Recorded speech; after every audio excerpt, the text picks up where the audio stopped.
सहस्त्र संकटों को झेलकर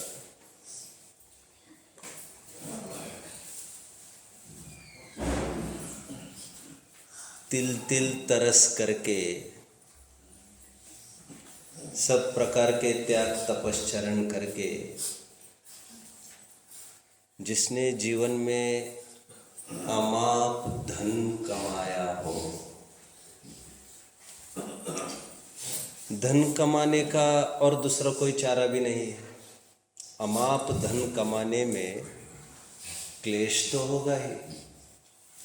शुद्धेर धनर विवर्धन्ते सतामपि न संपदा, नहीं स्वच्छांभूभि पूर्णा कदाचिदपि सिंधवा। आत्मानुशासन, इष्टोपदेश दूरर्जेना सुरक्षा। क्लेश तो होगा ही।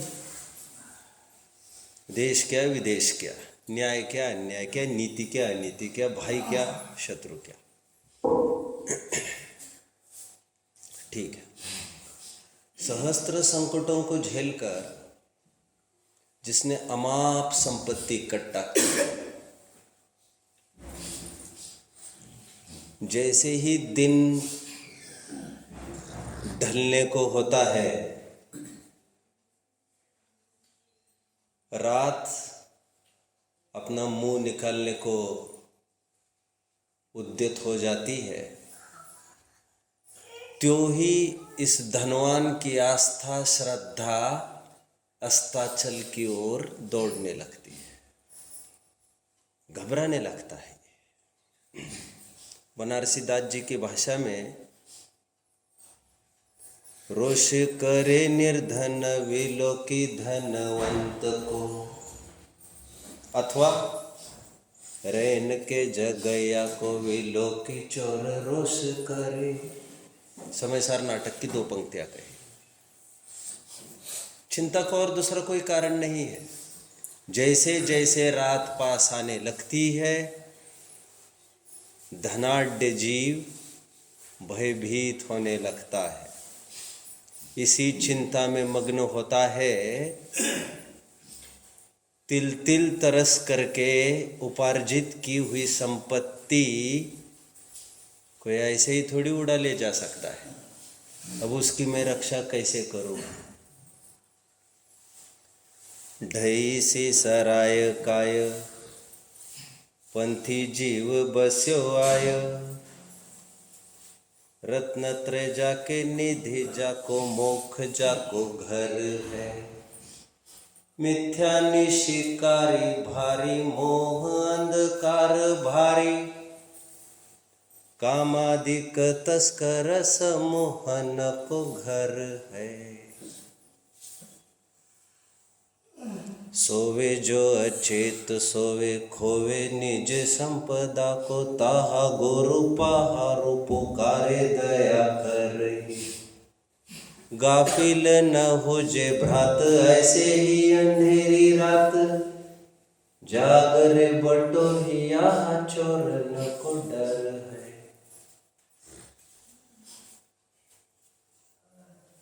अनायास जहाँ पराक्रम में बसा हूँ, अभी पता चला है रात होते होते कि ये सब ठगों के पुर में मैं आया हूँ और जीवन की उपार्जित संपत्ति मेरे हाथ में है।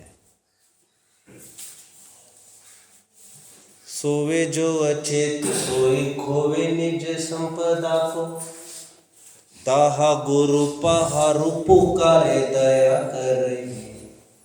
जागते रहो जागते रहो, ये ध्वनि निरंतर आचार्य बोल रहे हैं। प्रवचन सार 81वीं गाथा। सम्यक दर्शन रूपी रत्न को मैंने हासिल किया है, इसलिए अब मैं निरंतर जागृत रहता हूँ, क्योंकि चारित्र मोह जनित राग द्वेष रूप चोर निरंतर इस रत्न को छीनने में लगे हैं। मैं निरंतर जागृत रहता हूँ। कमर भी वहीं पर कसी है आचार्य देव ने। मोह रूपी शत्रु की वाहिनी को देखकर मैं अभी पीछे नहीं हटूंगा। गाफिल न भुजे भ्रात, ऐसे ही अंधेरी रात, जागरे बटोहिया, चोरन को डर है। धनवान पुरुष वैसे तो दिन में ही पूरे बंदोबस्त कर चुका था, उसको ख्याल में था रात के बाद दिन और दिन के बाद रात आना ये प्रकृति का स्वभाव है, और रात ये दुर्जनों के लिए क्रीम टाइम है अपना पाप करने के लिए, इसलिए दिन में ही सावधान हो गया था वो। जितने दरवाजे लगा सकता है, जितने कुंडियाँ लगा सकता है, ताले बंद कर सकता है, जितनी सिक्योरिटी कर सकता है, he has done all these things right before। वो सुबह वाली बात नहीं है यहाँ पर। अहो आग लागी जब झोपड़ी जरन लागे, कुआ के खुदाए तब कौन काज, ऐसे वाला आदमी नहीं है ये। राइट बिफोर ये चुस्त है, तंदुरुस्त है। ऐसा सब करने के बावजूद भी वो धन की रक्षा में पूरा यत्नशील है। क्यों? क्योंकि रात आ गई, और रात की क्या विशेषताएं है? चारों तरफ खतरा बढ़ जाता है। उदाहरण लंबा चलेगा, सिद्धांत साथ में समझते जाइए। रत्नत्रय हमारी निधि है,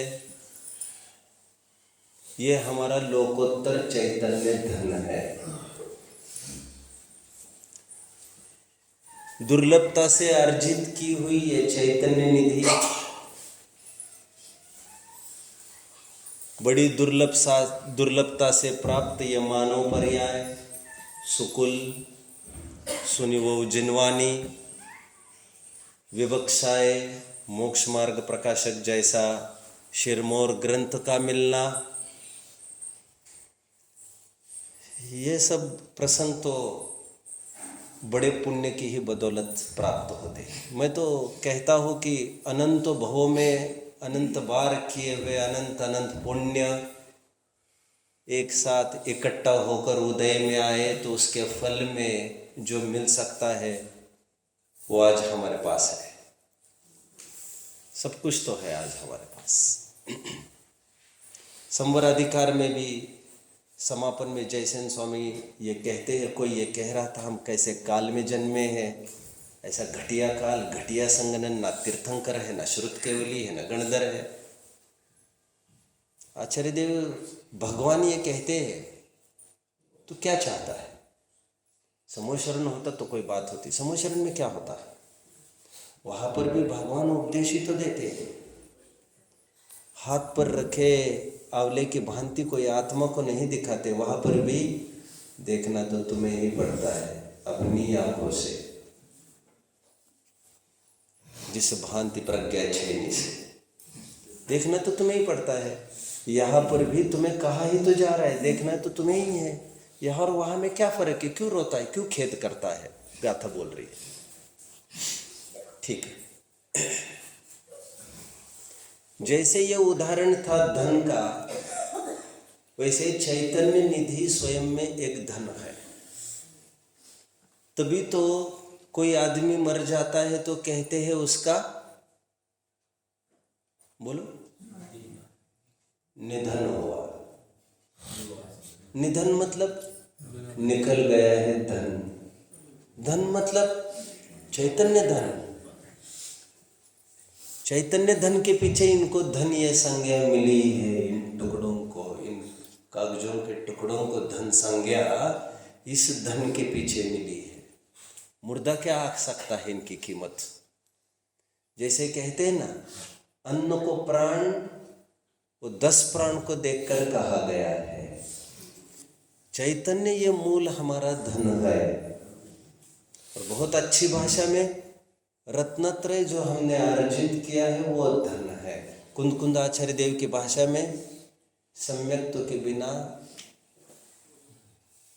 आत्मा चलती फिरती लाश है, चल सवाओ, चलता फिरता शव। अभी जिसने ये संपत्ति अर्जित की है रत्नत्रय की, छीने जाने के अवसर बराबर है। देखो परिणामों की विचित्रता, 2-4 दिन से देख रहे हो। चारुदत्त को भी हमने देख लिया, कल शायद रात में ही देखा था। अच्छे अच्छे कैसे गंवा बैठते हैं इस चैतन्य निधि को। मिल गई मिल गई मिल गई। अरे भाई, गोमटसार में तो यहाँ तक कथन है कि 32 बार भावलिंगी मुनि बना। कितनी बार? 32। इतनी बार भी बन सकता है? 32 बार। भावलिंगी की बात करो, द्रव्यलिंगी के तो 6 डाला में, अष्टपहड़ में सब जगह उल्लेख है। उसके लिए आपके कैलकुलेटर कंप्यूटर्स काम नहीं देंगे। भावलिंगी मुनि की बात कर रहा हूँ। और भावलिंगी मुनि होने के बाद भी कालांतर में पद से हटने के बाद फिर निगोद की सैर कर सकता है। समझ में आता है? समझ में आ रहा है? कोई बख्शे नहीं जाएंगे। इस अदालत में दूध का दूध और पानी का पानी होता है। यह वह अदालत है जहाँ पर बड़े बड़े धनाढ्यों को भी सेंट्रल जेल की हवाएं खिलाई गई है, सलाखों के पीछे दागा गया है। चक्रवर्तियों को भी सातवीं पृथ्वी की जेल सुनाई गई है। बड़े बड़े देवों को भी अचल स्थावर बनाया गया है। ठीक है। नाउ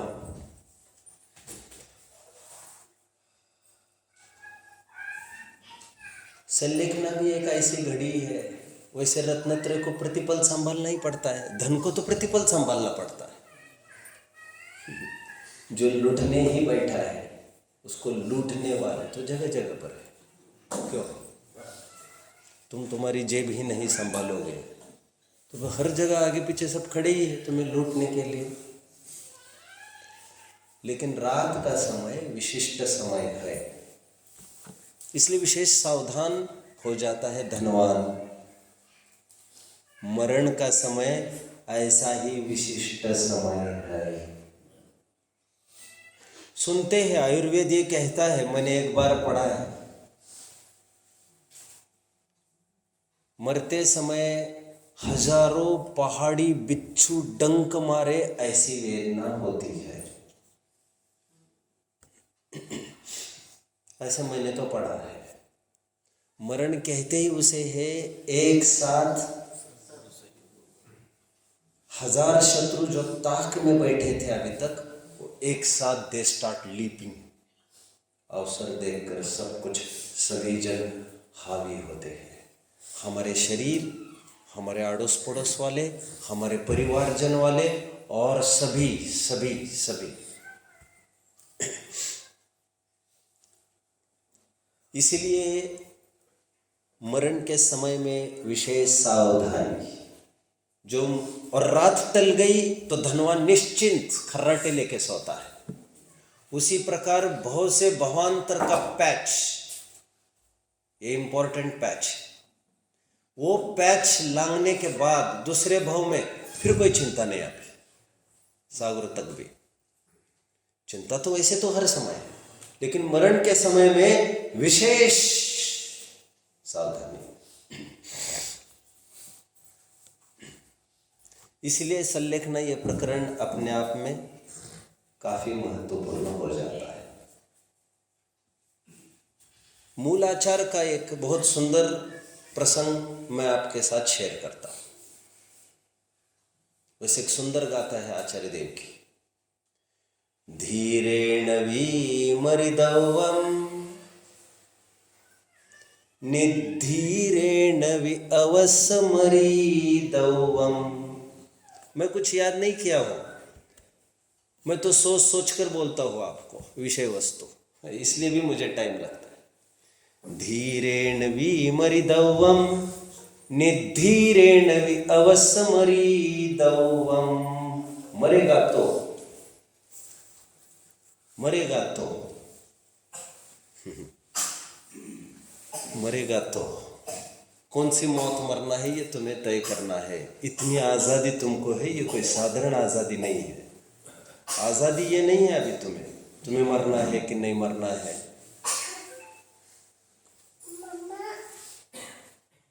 काल कुदाल लिए सिर ठाड़ो, वो तो होगा, हंटर तो पड़ेगा। मरण प्रकृति शरीर नाम शरीयंतेति शरीर। तत्व सूत्र की टीका में शरीर की बहुत अच्छी परिभाषा की। शरीर किसे कहना? शरीयंतेति, शरीर जो जीर्ण होता है, शीर्ण होता है, बदल कर चला जाता है, घिसता है, पिटता है, खत्म होता है, दैट इज शरीर। शरीर नाम में ही यह है। उर्दू मुझे बहुत आती नहीं है, लेकिन उर्दू में शरीर का अर्थ बदमाश होता है। दुर्जन देह स्वभाव बराबर, सिर पर मत बिठाओ, उतना पुरता संबंध रखो, काम का काम रखो, ज्यादा मत। सिर पर बैठ जाएगा, भारी हो जाएगा। नौकरों से काम लेना खराब बात नहीं है, काम बढ़ने पर सिर पर बिठाना अच्छी बात नहीं है। नौकरों को मालिक बनाने की प्रक्रिया चल रही है तुम्हारी, ठीक है। मरना तो तुम्हें पड़ेगा। मूलाचार वट्टकेर स्वामी, कुंद कुंद स्वामी के पहले हुए ये प्राकृत भाषा का ये ग्रंथ। मरना तो तुम्हें पड़ेगा, ये तय करो तुम्हें धीरता से मरना है कि कायरता से। मरना तो बनेगा तुम्हारा। And cowards die 100 times a day, brave but once। कायर तो मरते ही रहते, कायर तो वैसे ही मरते रहते, मरने की आशंका भी उनके लिए मरण ही है। और वीर के मरण की गाथा तो चली रही है, जिसे महोत्सव कहा है ग्रंथों में। डेथ फेस्टिवल नाम का एक ग्रंथ लिखा है चंपालाल बैरिस्टर ने, इंग्लिश में। धीरता से भी मरना है। धीरेण विमरिदवम निधीरेण अवसमरिदवम जदि दोण्णि विमरिदवम सुट्ठु विधीरेण विमरिदव। फिर तो धीर से ही मरना अच्छा है।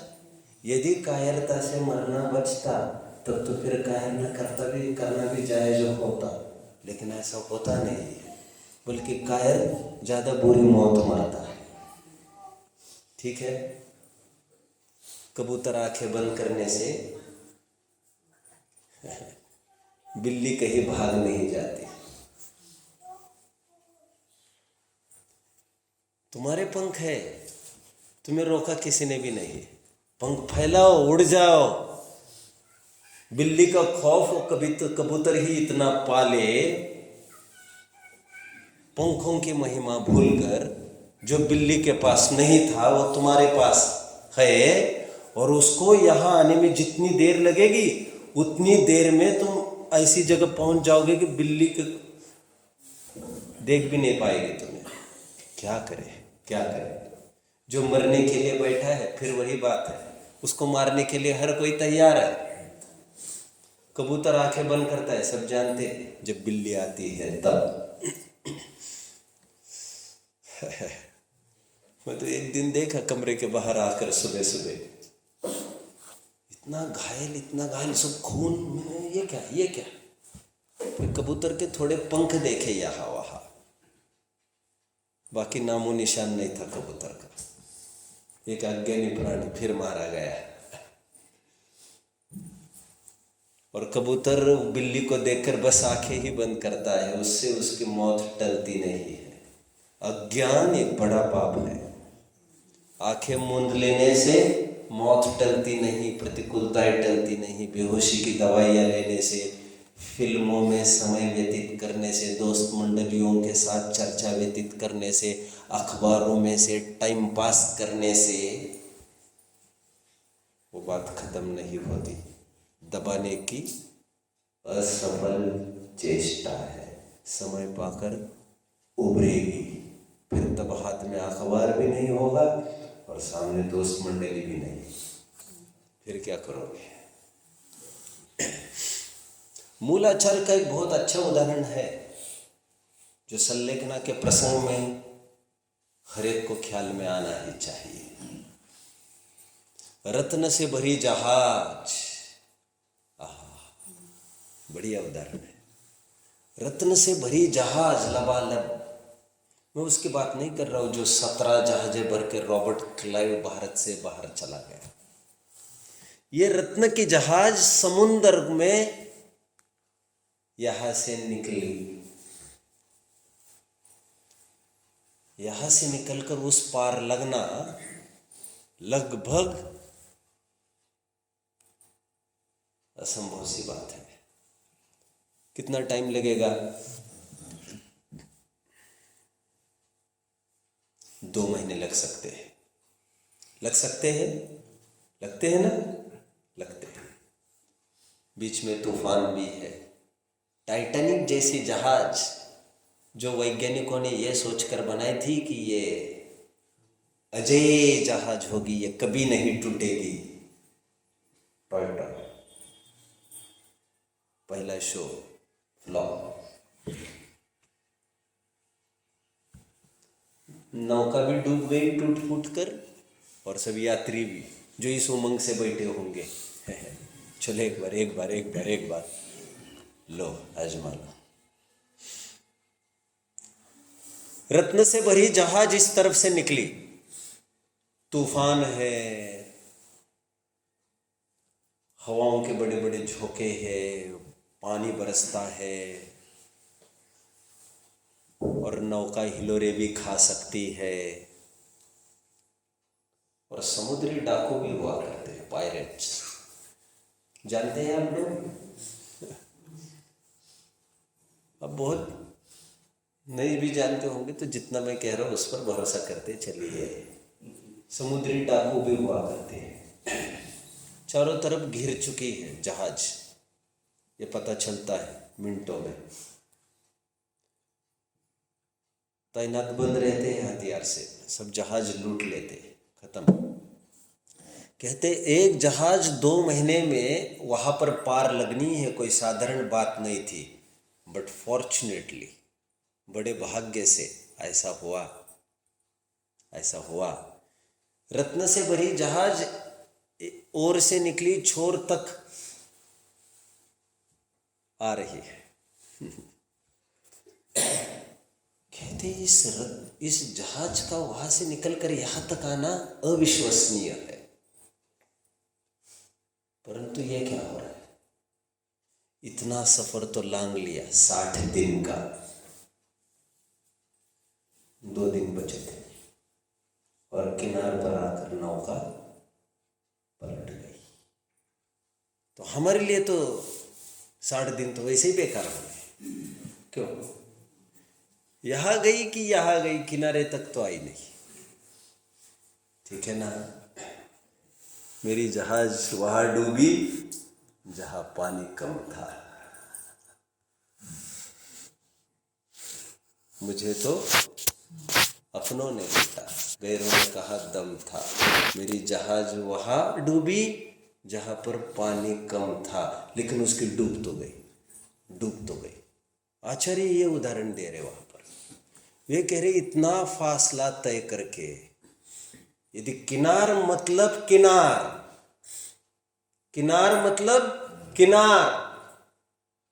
1 किलोमीटर ही बचा, 2 किलोमीटर, इससे क्या होता है? जहाज पलट गई, साफ माल। यहां पलटी क्या और वहां पलटी क्या, बीच मझधार पलटी क्या, उस ओर पलटी क्या।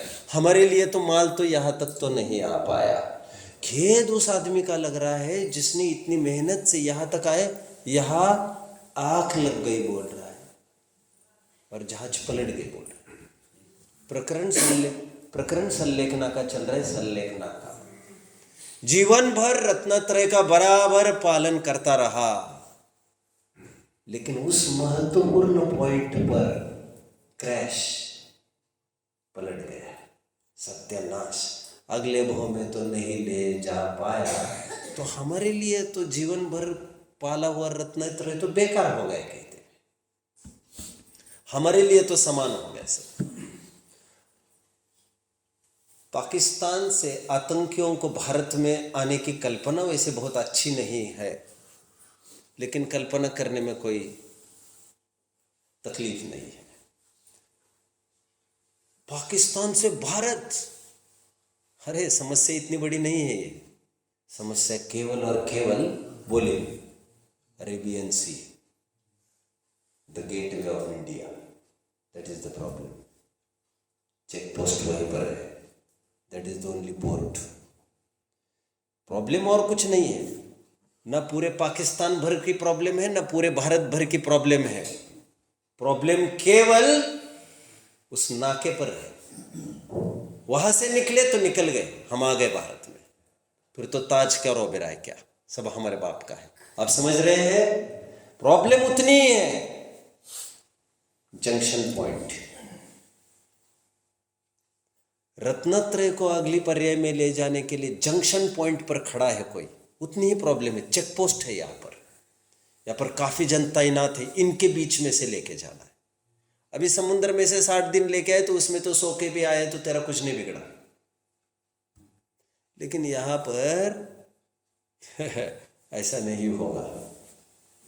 पर थोड़ा भी डाउट आया, आदमी तो बाद में दबोचेंगे, ये कुत्ते तुम्हें छोड़ेंगे नहीं। आ गया था ना कसाब भारत में, समझ रहे ना आप मेरी बात को? सल्लेखना, इसलिए सल्लेखना एक महत्वपूर्ण प्रकरण हो जाता है। समझने समझाने के लिए नहीं, अनुभवने के लिए मैं बात कर रहा हूँ। वैसे बोलने में तो बहुत सरलता से हम बोल रहे हैं, निरूपण कर रहे हैं, शायद इतनी सरलता से वहाँ पर अनुभूति न हो पाए, क्योंकि वहाँ पर ना बोलने का काम है, ना सुनने का काम है, ना कुछ काम है। समझ ही यदि बची रही तो भी बहुत बड़ी बात है। अल्जाइमर्स वगैरह हो जाए तो गया, फिर डाउन, बैटरी डाउन।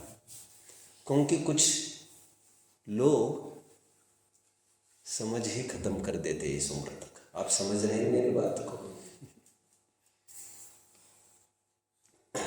अंधा होना हमारा लॉस नहीं है, बहरा होना हमारा लॉस नहीं है, गूंगा होना भी हमारा लॉस नहीं है,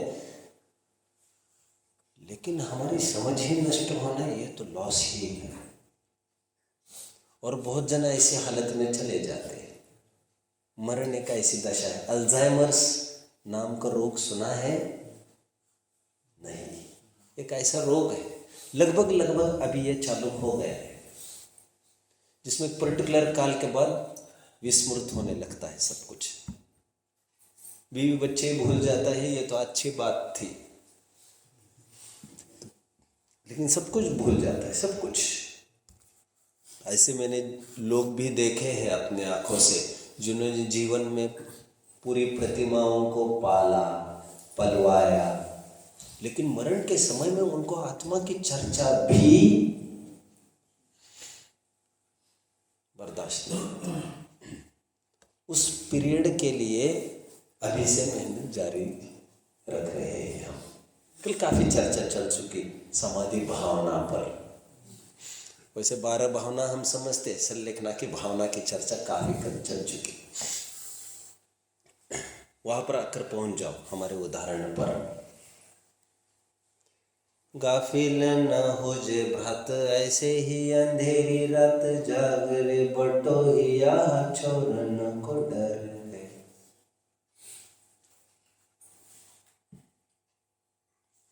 सब घेराव डाल दिया है चोरों ने, पता चल गया धनवान को।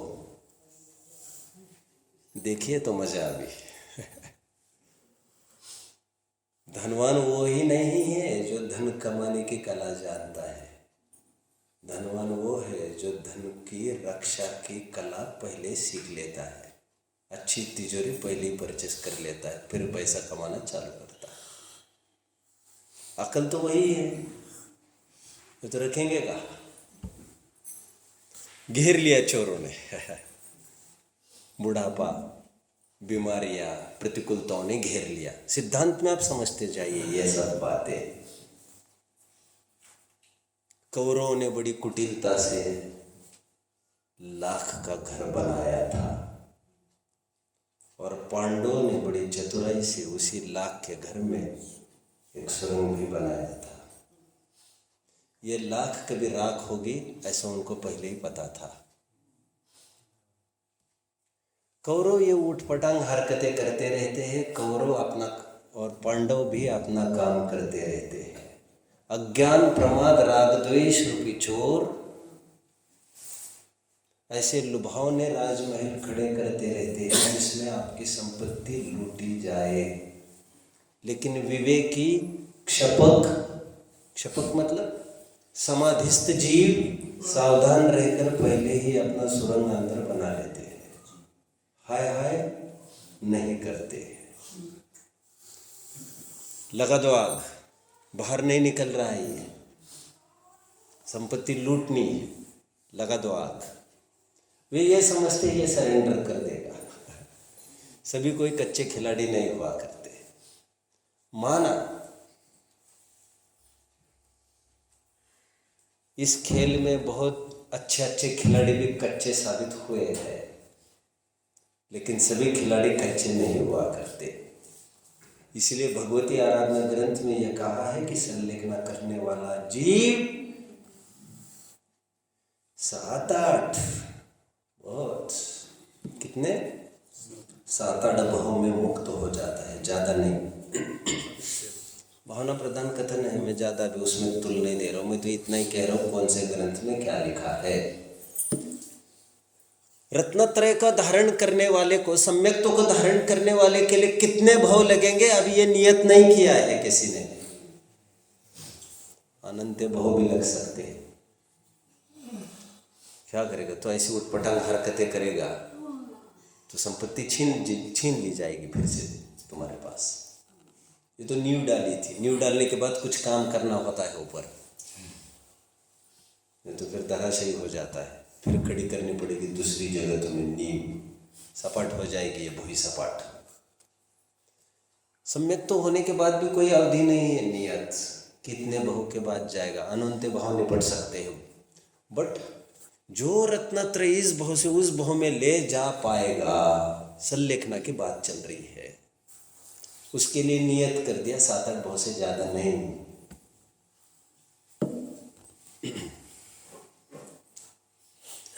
ये देह तज कर चले आज हम, चिता में धरो इसको ले जाके तुम।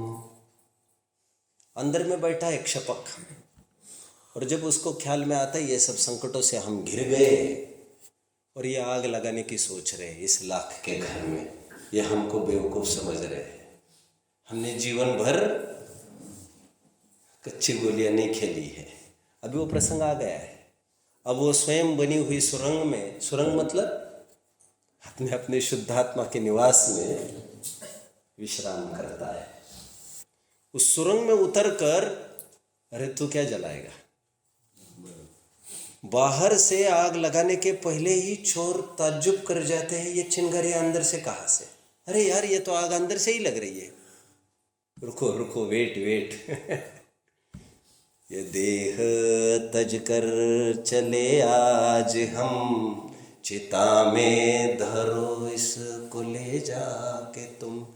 कही जाओ यह देह क्या इससे काम, तजीस से रगवत मोहब्बत तमाम। मुए संग रह कर बहुत कुछ मुए। मैं जानता हूँ इस बात को, अरे तेरे जैसे बहुत देखे हैं, मैं जानता हूँ, लेकिन हम यही तो कह रहे हैं, सभी एक सरीके नहीं होते।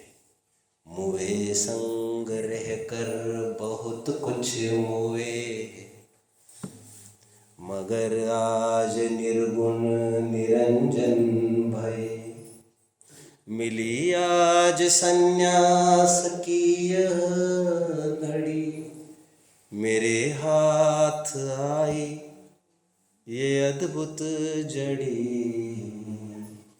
विषय विष से निर्विष हुआ आज मैं, चलाचल से निश्चल हुआ आज मैं। परम भाव पियाज मन, नरभव का लाहा लिया आज मैं। लाहा समझते हो? लाभ, लाभ। शिवलाल जी का ये संलेखना का पाठ है। जिनको चाहे वे मंगल प्रभावना का अंतिम पाठ देख सकते हैं, मंगलायतन से छपी। और तुम क्या जलाओगे, तुम क्या करोगे बिगाड़? लो, इसे हम ही छोड़ के जा रहे हैं। और छोड़ना और किसी प्रकार नहीं होता। वैसे मुनिराज को एक संज्ञा है, आपने सुना होगा, गात्र मात्र परिग्रह। मुनिराज की एक संज्ञा है जिसे अभी दे ही है एक ऐसा परिग्रह जिसको अलग किया नहीं जा सकता। बस चलता तो वो तो हो ही जाता, समय आने पर तो होगा ही। बात अभी की चल रही है। गात्र इतना ही परिग्रह और समय आने पर हम इसके साथ पूरा नाता छोड़ देंगे। खाना पाना, दैट इज संलेखना। संलेखना का शास्त्रीय रूप कल देख लेंगे, कल तो समय मिलेगा। संलेखना का शाब्दिक अर्थ, क्योंकि लेखन यह शब्द कृष करने के अर्थ में है। संलेखना, सत प्लस लेखन।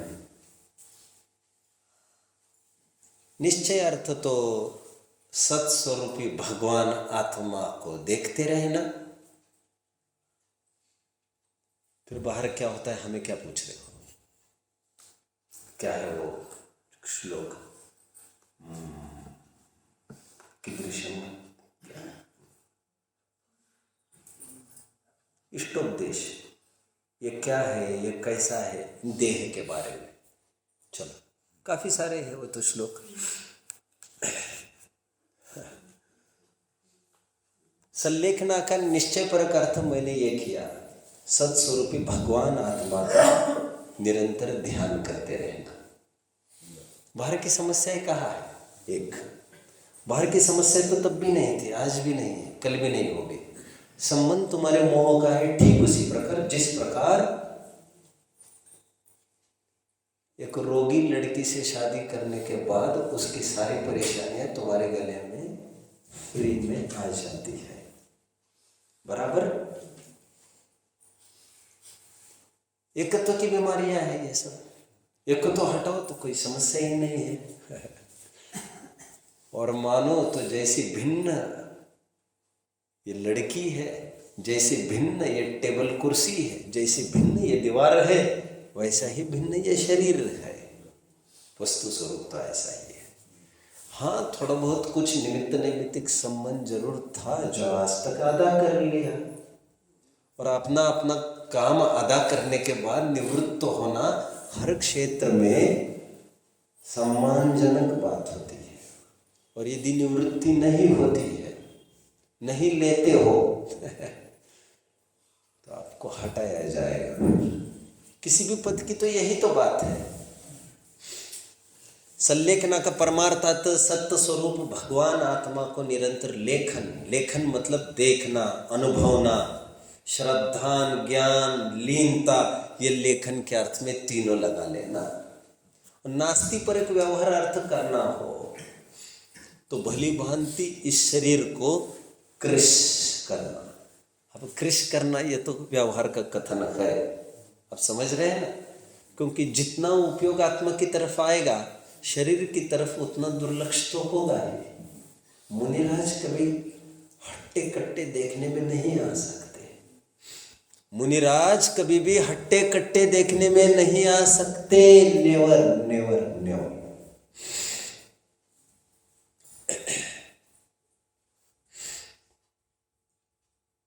जो निरंतर जिनको विचरण करना है, आए दिन अंतराय का पाला है, आपको वैसे ही दिखेंगे वे जैसे दिखने चाहिए। समझ रहे हैं बात को? ले तप बढ़ावन हेतु नहीं पोषते तजी रसन को। लेकिन संलेखना के काल में देह विशेष कृश होती है, क्योंकि विशेष दुर्लक्ष्य वहां से होता है और विशेष ध्यान अपने ऊपर केंद्रित होता है। इसलिए संलेखना यह संज्ञा सच पूछो तो मनुष्यों को मुख्यता से और गौणता से तिर्यकों को लागू होती है। बात बाकी मेरे पढ़ने में देवों की भी संलेखना का वर्णन आया है पुराणों में। 3-4 स्थलों पर देवों के संलेखना का उल्लेख मैंने पढ़ा है जिनवानी में, बट वो सब स्थूल कथन समझना इसलिए चाहिए। अमुक देव ने अपने जीवन का अंतिम समय जानकर पंच परमेष्टि का स्मरण करते हुए संलेखना की प्राप्ति की। ऐसे प्रसंग मिलेंगे आपको 3-4 जगह पुराणों में। वहां का तात्पर्य इतना ही है, समता भाव से निकले। लेकिन समता भाव से जाना मात्र संलेखना नहीं है, समझ लीजिए बात को थोड़ा सा। सचमुच है भी ऐसा, लेकिन शरीर के कृश होने की उसमें मुख्यता है, तभी तो नाम संलेखना दिया गया है। समझ रहे हैं बात? बाकी रत्नत्रय तो चल ही रहा था जीवन भर की प्रक्रिया का नाम तो संलेखना नहीं था। लेकिन इस भाव से उस भाव में लेके जाते समय बहुत विचारणीय पहलू है। इस समय में मैं क्या कहूँ क्या नहीं, ये मुझे थोड़ा विचार कर रहा हूँ। विचार तो कुछ नहीं करना है, कहाँ से बोलूं ये मैं सोच रहा हूँ। क्रमशः आहार की निवृत्ति के उल्लेख है हमारे ग्रंथ में। 127 और 128 नंबर का श्लोक रत्नकरण शावकाचार्य का यदि पढ़ा होगा आप लोगों ने। आहारं परिहाप्य स्निग्धं च विवर्धयेत्, पानं स्निग्धं च हापयित्वा खर्पान पूरयेत् क्रमशः। खर्पान हापनामपि कृत्वा कृतोपवासमपि श्रद्धा पंचमन नमस्कार मनास्तनु त्यजेत् सर्वयत्नेन। संलेखना की प्रक्रिया की बात कही है उन्होंने एक प्रकार से। संलेखना का प्रकरण काफी फैला है वहां पर। 122वें श्लोक से लेकर, कल मैं इसको लूंगा, 122वें श्लोक से लेकर मैं समझता हूँ 130-35 श्लोक के आसपास देख लेना चाहिए। यहाँ तक पूरा संलेखना का प्रकरण है, लगभग 10-15 श्लोकों में फैला हुआ ये प्रकरण है। उसमें ये 2 श्लोक मैंने बोले। क्या करता है वो?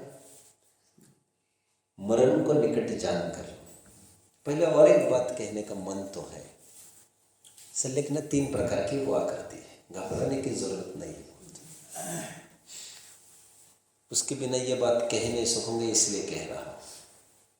एक तो भक्त प्रत्याख्यान, एक इंगिनी मरण और एक प्रायोपगमन। याद नहीं रहे तो घबराना नहीं, लेकिन क्या बोल रहे हो उतना तो समझ लीजिए। इससे कोई आपकी संलेखना टिकी है इस पर, ऐसा कुछ भी नहीं है। ये तो सदैव है, भाग्य है। इसलिए कुछ इसके लिए बहुत याद रहना जरूरी नहीं है। संलेखना की परिभाषा आपको याद नहीं रहेगी तो भी चलेगा, संलेखना हो सकती है। किसी एक वरिष्ठ मुनि को एक बार किसी ने प्रश्न पूछा,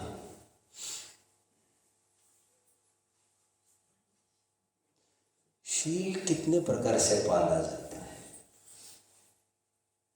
8-10 सहस्र विधि शीलधर चित ब्रह्म में नितर रहे। महाराज हमारा ये प्रश्न है, 18,000 शील के भेद प्रभेद जरा बताना हमको। यदि तुम बता ही नहीं पाओ, बोलो बोलो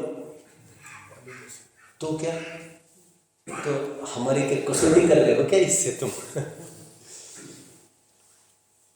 आगे तो लिखा है चित ब्रह्म में निद्रम रहे। जो इतनी अकल जानता है उसको 18,000 भेद क्यों जानने हैं? आप समझ रहे हैं बात को? मार्ग बड़ा सरल है, लेकिन लोग विषय कषय में ज्यादा रमते, वहां से हटाने के लिए भी कुछ साधन हो, इसलिए पढ़ने पढ़ाने की प्रेरणा की जाती है। बात बाकी ये कोई अनिवार्य कोर्स नहीं है। अनिवार्य कोर्स तो वो भी नहीं था, कमाना धमाना। जितना आपके पास अभी होगा उतने में काम तो निकल सकेगा, लेकिन वहां पर दौड़ लगा रहे हो तो कहा जाता है ये पूरा पढ़ना पड़ेगा, तुम्हें न्याय करना पड़ेगा।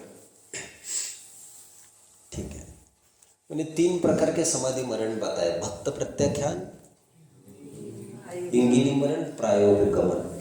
मैं ज़्यादा नहीं खोलूँगा कुछ, मेरा उद्देश्य कोई अभी टेक्निकल एस्पेक्ट्स को हाईलाइट करना है भी नहीं, भावना पर ही चर्चा करने का मूड भी है मेरा फिलहाल। तो पूछेंगे तो बताऊंगा सब कुछ, मैं आपकी रुचि अनुसार मैं काम करूंगा। भक्त प्रत्याख्यान का विशिष्ट पॉइंट मुझे आपको ये दिखाना है। भक्त प्रत्याख्यान का और एक नाम है भक्त प्रतिज्ञा। अध्ययन किया है किसी ने थोड़ा बहुत, तो विशेष बात कहने में मजा आएगा। जो पुस्तकों में आपको लिखी मिलेगी ही नहीं, वो बात तो तब कहने में मजा आता है जब आपने कुछ पढ़ा भी, नहीं तो वैसे मजा कहाँ आता है। तो ऊपरी ऊपरी बात ही कह रहा हूँ मैं तो फिलहाल तो। भक्त प्रत्याख्यान भी 3 प्रकार के बताए हैं, अंत मुहूर्त का भी एक बताया है। विचारणीय बात यह हो जाती है, क्या ऐसे संलेखना में शरीर का कृश होना मैंडेटरी होगा, जरूरी होगा? कितने जन मुझे समझने की कोशिश कर रहे हैं, कितने जन समझ रहे हैं ये तो मैं पूछ ही नहीं रहा। मैं तो बच्चों को भी ये बहुत कम पूछता हूँ कितने जन समझ रहे हैं। मैं तो अक्सर प्रश्न ये पूछता हूँ कितने जन समझने की कोशिश कर रहे हैं मुझे।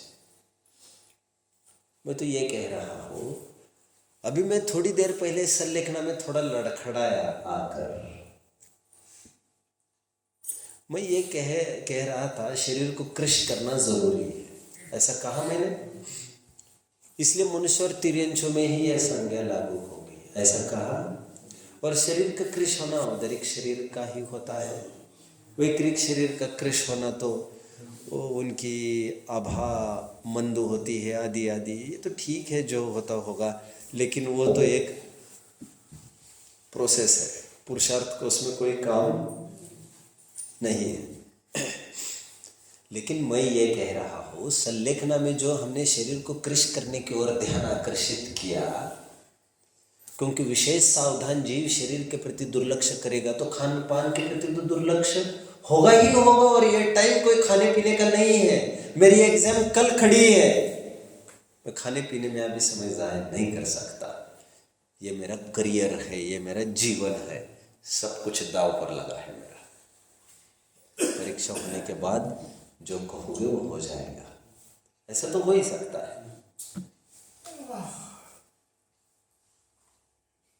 कार्य प्रसाद्य नृत्य तो भी दोषा भावा, अकलन स्वामी का बहुत सुंदर कोट मैंने बोला है।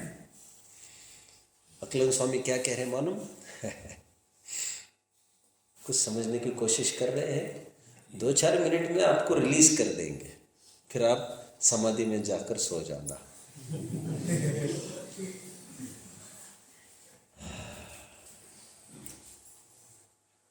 अकलन स्वामी ने राजवार्तिक में एक जगह ऐसा लिखा, कार्यम प्रसाद्य नृत्य तो भी दोषाभावात्। यदि तुम्हारा काम होता है तो तुम नाचो, हमें क्या लेना देना, कुछ भी कर लो तुम, ऐसा आचार्य देव लिख रहे, नाचो। लेकिन काम तो करो पहले, तुम काम तो करो, काम करने के बाद क्या करना? अरे तुम्हारे देखो, हम तो काम से बंधे। मैं ये कह रहा हूँ शरीर को कृश करना संलेखना में जरूरी बताया जा रहा है।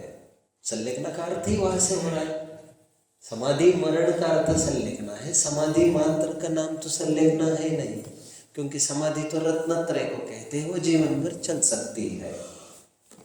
ठीक है। समाधि तंत्र में रत्नत्रय, स्वास्थ्य, समाधि सब एकार्थवाचिक है। क्या स्वास्थ्य कैसा है?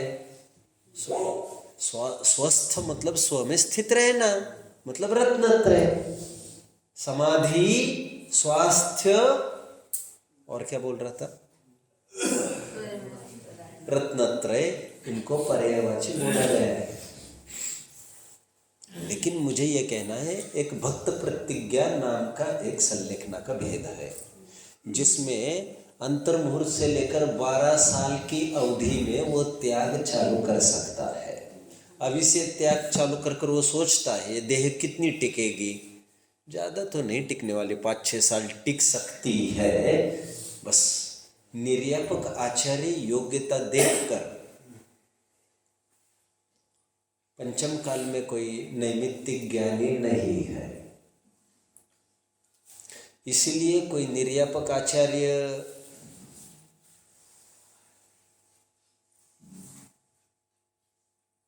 कितनी दृढ़ता से बता पाएगा ये मैं कह नहीं सकता, उसकी आयु कितनी बची। लेकिन मोटे मोटे अनुमान से तय करके 12 साल तक तो नहीं जिएगा तो ले लो संलेखना। संलेखना का तात्पर्य ये होता है 12 साल के अंदर अंदर तुम्हें कैसे भी करके पैकअप करना है यहाँ से। इसकी तैयारी अभी से चालू होती है, क्रम से अमुक अमुक चीज़ों का त्याग। समझ रहे हैं? लेकिन अंदाज थोड़ा चूक गया, यहाँ वहाँ हुआ, यदि बॉर्डर पर ही रहा, बहुत संकट खड़ा हो सकता है। 12 साल के बाद हट्टा कट्टा है वह आदमी, और अब उसे कहा जा रहा है सब छोड़ो, तो बड़ा आफत खड़ी हो जाएगी। समझ रहे हैं? निर्यापक आचार्य का अभाव होने से ये क्लेम करना, ये प्रोक्लेम करना, ये बहुत मुश्किल है। मेरे पास एक फ़ोन आया एक बार, कोई लोग मुझे जानकर समझते हैं, ऐसे साधारण जनों ने मुझे फ़ोन करके कहा ऐसे ऐसी समस्या एक खड़ी हुई है, अब क्या करना। तो मैंने कहा नियम किसने लिए, किससे लिए है? उन्होंने कहा फलाना मती माता जी से। और अब वे तो पीछे लगे, तारीख खत्म हो गई, अब तो बस कुछ खाना न पीना, कुछ खाना न पीना, खत्म कर दो, खत्म करो। And she is feeling well and above all उसको कुछ छोड़ने का भाव नहीं है। अब क्या करना, अब क्या करना, ऐसी समस्याएं होती है।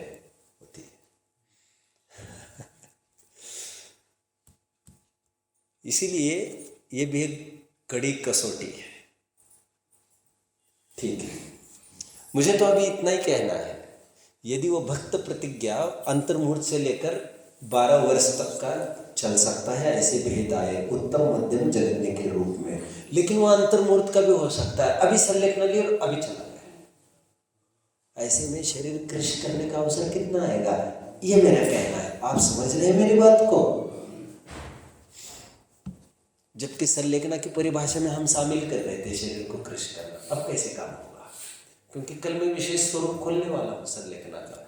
122वां श्लोक पढ़ के आ जाना रत्नक्रम चाहो तो उससे भी यही बात सिद्ध होगी, शरीर को कृषि करना पर्टिकुलर प्रसंग में संभव नहीं है, अंतर्मुहूर्त में यदि उसको निकलना हो तो। लेकिन यह प्रसंग एकदम रेयर है, बहुत विरला है, ये जानकर हम इसको होम कर देते हैं। मोटे मोटे तौर पर उसको इसी क्रम से चलना पड़ता है और शरीर को उत्तर उत्तर वह कृषि करता जाता है, ये व्यावहारिक कथन। लेकिन शरीर के प्रति दुर्लक्ष्य होता तब जाता है जब ध्यान अपनी ओर बढ़ाता है, बायसेल्फ ऐसा होने लगता है, और शरीर के भी कुछ लक्षण जानकर ही उसकी तरफ दुर्लक्ष्य करना उसने चालू किया था। समझ रहे हैं? विशेष चर्चा कल कर लूँगा। अब पूरा प्रकरण पढ़ के आ सकते हैं, 122वें श्लोक से लेकर 135वें श्लोक तक होगा, देख लेना। ओम नमः।